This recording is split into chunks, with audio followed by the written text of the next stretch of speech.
Bonjour, bien-aimés dans le Seigneur, bienvenue dans votre émission À la lumière des psaumes sur la télé des disciples. Bonjour à tous ceux-là qui nous suivent depuis des contrées inimaginables selon que sur cette plateforme nous pouvons atteindre le bout du monde. Soyez bénis, soyez encouragés et surtout n'oubliez pas de vous abonner, d'appuyer sur la cloche de notification et de partager. Bienvenue dans votre émission À la lumière des psaumes, psaume 133. Les exégètes et les biblistes sont toujours en contradiction avec ces deux versets. Les analyses fusent de toutes parts selon que dans l'Ancien Testament et dans le Nouveau Testament, il y a comme une contradiction de ces deux versets et pourtant, il y a tout simplement que l'un en annonce un autre.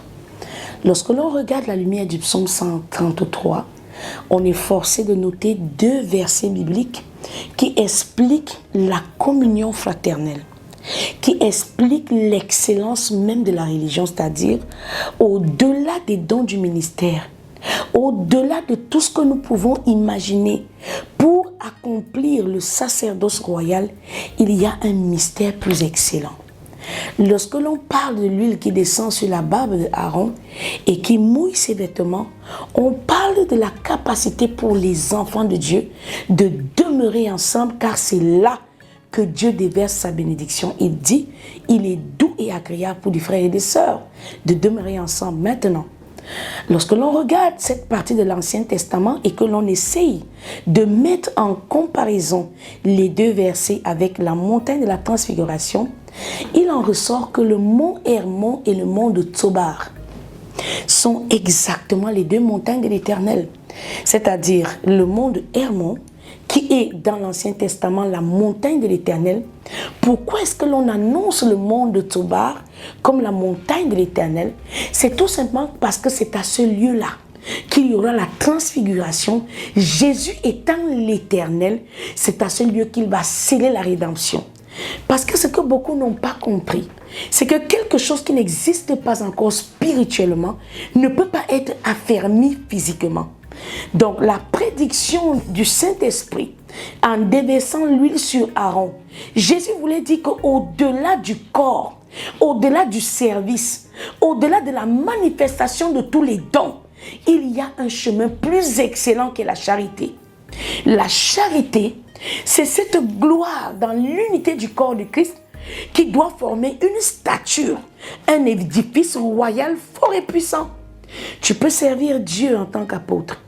Tu peux servir Dieu dans l'excellence du ministère prophétique. Tu peux servir Dieu dans tous les dons du ministère. En tant que pasteur, en tant qu'évangéliste, en tant que docteur. Mais il y a un chemin plus excellent que cela. C'est ce que l'apôtre Paul nous explique très clairement dans le livre de Corinthiens. Et il dit, et Dieu a établi dans l'Église, premièrement des apôtres, secondement des prophètes, troisièmement des docteurs, ensuite ceux qui ont le don des miracles, puis ceux qui ont les dons de guérir, de secourir, de gouverner, de parler de diverses langues. J'espère que si tu ne t'es pas reconnu dans le don apostolique, tu ne t'es pas reconnu dans le don prophétique, sache qu'il y a encore d'autres dons, comme celui de gouverner, comme celui de parler d'autres langues, comme celui d'opérer des miracles. Et l'un vaut largement l'autre, car la main ne peut pas se vanter d'être si puissante si elle n'est pas rattachée au tronc. Le pied ne peut pas se vanter de conduire le corps s'il n'est pas rattaché au tronc. Bien-aimé dans le Seigneur, Jésus veut être le tronc là. Mais nous, aujourd'hui, nous excellons dans les dons, mais nous ignorons le chemin par excellence. Écoute, tous sont-ils apôtres? Tous sont-ils prophètes? Tous sont-ils docteurs? Tous ont-ils le don de miracle? Tous ont-ils le don de guérison? Tous parlent-ils en langue? Tous interprètent-ils? Non. Aspirez aux dons les meilleurs. Je vais encore vous montrer une voie plus excellente. Ça veut dire qu'au-delà de l'apostolat, au-delà de la prophétie, au-delà des miracles, au-delà de la gouvernance, au-delà des dons de parler en langue, il y a un mystère plus excellent, c'est la charité. Le livre de Corinthiens chapitre 1 au verset 14, verset 1 nous dit clairement « Recherchez la charité, aspirez aux dons spirituels, mais surtout à celui de prophétie. Dieu veut que tu comprennes en effet que celui qui parle en langue ne parle pas aux hommes, mais à Dieu. Car personne ne le comprend.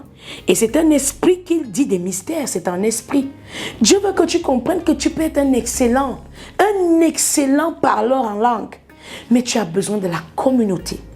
Tu peux être encore celui qui prophétise, au contraire, parle aux hommes, les édifie, les exhorte, les console.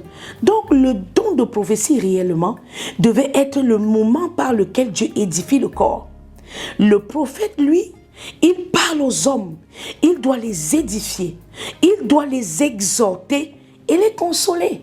Donc l'autel du prophète, ce n'est pas seulement celui de dire ceci s'était passé dans tel village et puis c'était passé, tu dois pouvoir édifier, oui je suis d'accord, mais tu dois aussi enseigner la parole.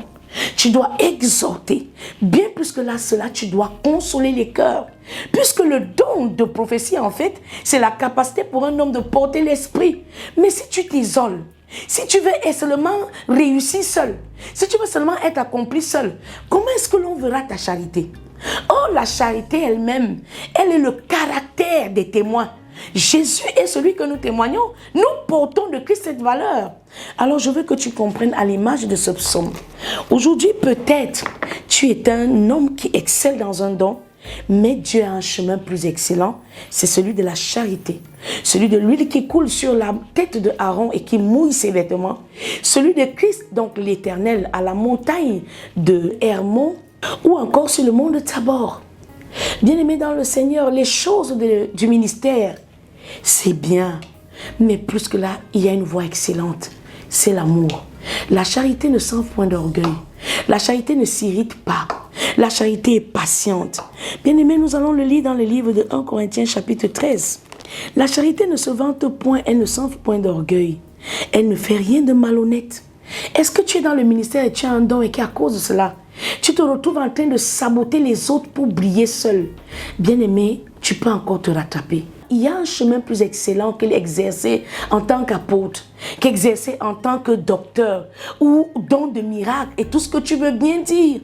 Il y a le chemin excellent de la charité, l'amour, la communion fraternelle, l'huile qui descend sur la barbe d'Aaron et qui mouille ses vêtements. Cette même huile de l'amour que Jésus a manifestée en donnant sa vie en sacrifice sur la montagne de Hermon qui devient plus tard Tabor, ou alors le mont de la transfiguration.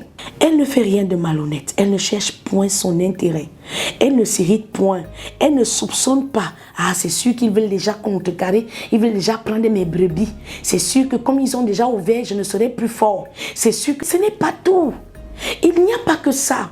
Il y a le chemin excellent de la charité. Elle ne se réjouit point de l'injustice, mais elle se réjouit de la vérité. Est-ce que Christ est glorifié dans ce que les autres font? Alors acclame le ministère. Est-ce que Christ est glorifié dans ce que les autres font? Bénis Dieu pour leur vie parce que tu ne peux pas tout faire à toi seul. C'est ça l'huile qui descend sur la barbe d'Aaron. Il ne s'agissait pas que quelqu'un se tienne seul pour recevoir l'onction, mais Dieu voulait l'unité des dons. Dieu voulait la symbiose. Dieu voulait la collaboration des ministères pour que le corps de Christ s'élève fort en stature et en gloire. La charité ne périt pas. Les prophéties prendront fin. Les langues cesseront. La connaissance disparaîtra. Car nous connaissons en partie et nous prophétisons en partie. Psaume 133, nous lisons dans toute sa lumière au nom du Seigneur Jésus-Christ. Cantique des degrés de David, voici, oh, qu'il est agréable et doux pour des frères de demeurer ensemble. C'est comme l'huile précieuse qui répandue sur la tête descend sur la barbe. Sur la barbe d'Aaron, ce chemin excellent de la charité, bien plus que les dons qui disparaîtront, la charité ne périra pas. Qui descend sur les bords de ses vêtements, comme la rosée de Hermon, qui descend sur les montagnes de Sion. Comme Jésus-Christ qui lui-même, versant de son sang à Hermon, à Tsobar, descend aujourd'hui sur l'Église, comme le sang par lequel l'amour a triomphé du jugement. Bien-aimé, j'aimerais que tu saisisses cette portée, cette puissante révélation de la communion du corps de Christ qui fait le handicap de l'Église en francophonie. Car c'est là que l'Éternel envoie la bénédiction, la vie pour l'éternité. Il se pourrait que l'unification des corps dans la francophonie, dans mon pays, donnera la puissance à l'Église et peut-être nous siégerons au Sénat pour une meilleure vie, une vie en abondance pour nos nations. Que Dieu vous bénisse et qu'il vous restaure dans la compréhension de la charité. Au nom puissant du Seigneur Jésus-Christ, c'était Christine Mireille Moncam pour LTDE, les temples de l'Éternel.